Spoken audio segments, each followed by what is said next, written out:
Dans les profondeurs de l'histoire américaine, un homme futuriste et visionnaire émergea, prêt à chasser les ténèbres de l'esclavage et à libérer les esprits. Cet homme était Abraham Lincoln, le 16e président des États-Unis, qui détestait la douleur et la souffrance infligées aux Noirs, réduits en esclavage. Ses paroles résonnaient comme un appel à la liberté, ébranlant les fondements de la société sudiste qui dépendait de l'esclavage. Lincoln, issu d'une famille modeste, grandit avec une compassion immense pour les opprimés. Il comprit que l'esclavage était une aberration, un affront à la dignité humaine, et qu'il devait être éradiqué. Ses convictions étaient si fortes qu'il déclara un jour, « Je deviendrai président et je mettrai fin à l'esclavage ». Les gens l'aimaient pour son intelligence, sa gentillesse et sa détermination, et il fut élu président. Mais les partisans de l'esclavage au sud des États-Unis ne voulaient pas de cette révolution de liberté.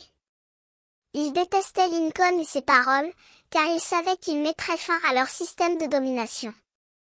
Ils étaient prêts à tout pour préserver leur pouvoir et leur richesse, fondés sur la souffrance et la peur des esclaves. La guerre éclata, et Lincoln, avec son courage et son leadership, mena le nord des États-Unis à la victoire. Les esclaves purent enfin être libérés, et les États-Unis purent se préparer à une nouvelle ère de liberté et d'égalité.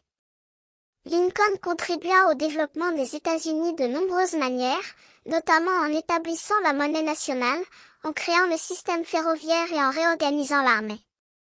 Mais son héritage le plus précieux fut la fin de l'esclavage et la promulgation de la 13e modification de la Constitution, qui abolissait l'esclavage dans tout le pays.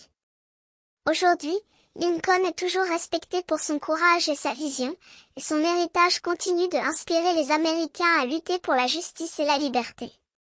Sa légende a traversé les siècles, et ses paroles, l'esclavage est mal.